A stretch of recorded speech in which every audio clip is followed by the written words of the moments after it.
While 3DB always had its great character performers like Charlie Board, Ren Miller, Dick Cranbert and John Stewart, the station had another important claim to fame.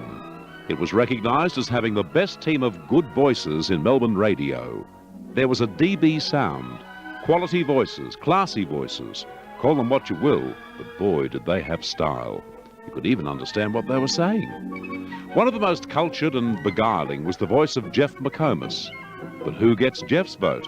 Well, I think John Eden had one of the best voices in broadcasting. It was an excellent voice. He started work at 3AK when 3AK was in those days owned by the Mac Furnishing Company and had a nighttime license operating from 11:30, I think it was, p.m. until 5 a.m. They were Melbourne's only all-night station. They didn't operate during the day.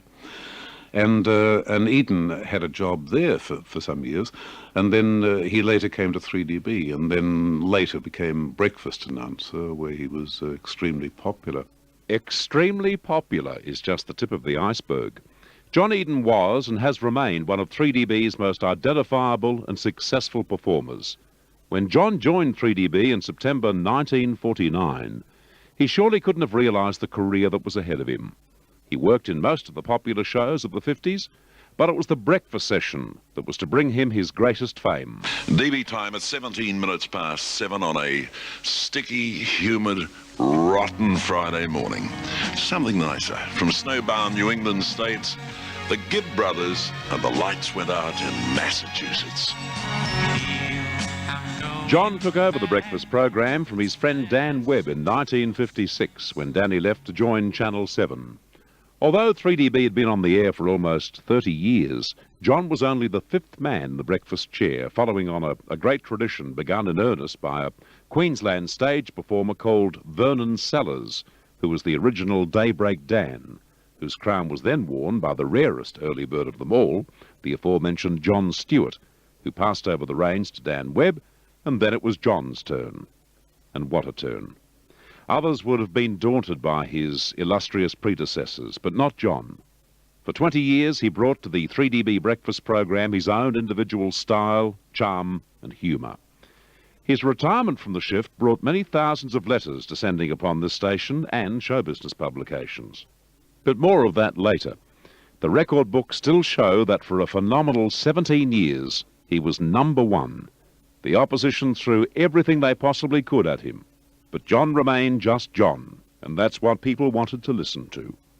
3DB Melbourne, 3LK Wimmera Mallee, 11.5 minutes past 7 today is Monday, November the 27th, as we bid good morning to Geoffrey McComas. Good morning, Jackson. Morning, Mac. A tremendous weekend. Yes, very good indeed. Yeah. What you do, you saw Famo on Friday night. Friday night, yes, saw the lad take the title, and he was in brilliant form. Not the best boxing engagement I've ever seen. No. But both men were obviously very keen about the title, and that's the way it developed. But Famo was very much in control when the fight was stopped. It didn't inspire you after the bout to issue a challenge to Famo to defend his title against you? No, I'm very glad that Famo's a friend of mine. I see. Yeah, very glad indeed. Yes, not bad. I was talking to John Hall here, who's working with us this morning, a little bit earlier, and he said it was marvellous yesterday. Raylene had him all lined up to cut down some wood at Kalorama on their block, you know.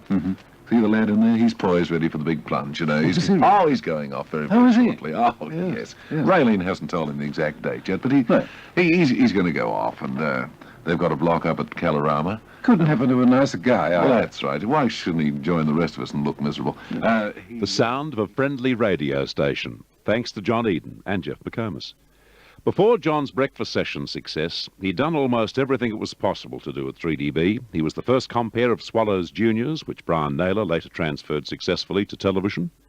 He read news, he introduced the serials, he discovered a young bloke called Ernie Sigley. For breakfast, he just took all of his expertise with him and succeeded. But there has to be more to it than just that. What does John believe is his reason for success?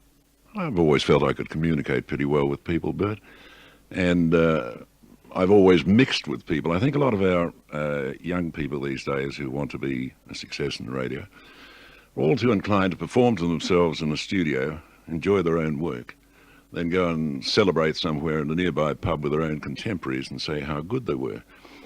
I think it's terribly important now, as it always was, to get out and have a look at what your audience looks like. Now, I happen to do the shopping pretty regularly down the South Melbourne market, and I've got to know and talk with Turks and Greeks and a lot of our ethnic people, and people of all walks of life. And I try to listen rather than, propound my theories to them. And I think it's very necessary in radio to have a comprehension of what your audience looks like. I do wish some of our young people would get out and mix with people and know what the audience looks like, as simple as that. John has been one of the few to span the two eras of DB's extraordinary years of success. He moved with ease from the Dick Cranbourne, John Stewart era into that of the late 50s and 60s, which could easily be called the John Eden era. But what of those early years? Why was DB such a great station? We were a wonderful team. We didn't really have stars in those days.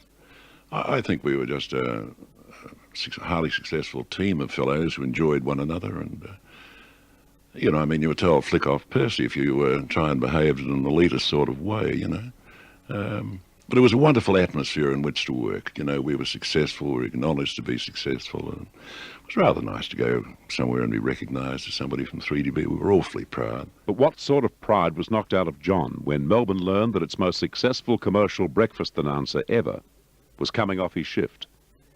It was simply a management decision, but the effects were to be felt for long after his early morning farewell on the 19th of September, 1975. It's time to say hooroo for the last time, so I'm not getting all choked up. I'll say hooroo for the last time, or will it be? You never know with the Fox, do you? It's 9 o'clock. Hooroo! This is 3DB Radio News. An end of an era in radio came about in Melbourne this morning. 3DB's long-running breakfast show announcer, John Eden, has retired after about 20 years on the early station. The end of a golden era. In 1987, it's very easy to be wise and look back on decisions made years ago. This one made in 1975. But the fact remains that no 3DB breakfast program has enjoyed as much success since. And while your humble narrator has designs on rectifying that situation, it'll be a brave person to suggest that John Eden's era could ever be emulated, and an even braver man to try. His score is on the board. Now the only thing that would make his life complete is a Collingwood premiership. Come on, Maggies. The Silver Fox has waited long enough. You owe it to him. As a matter of fact, John is owed by many, including generations of 3DB listeners who have been served so well by this master of radio.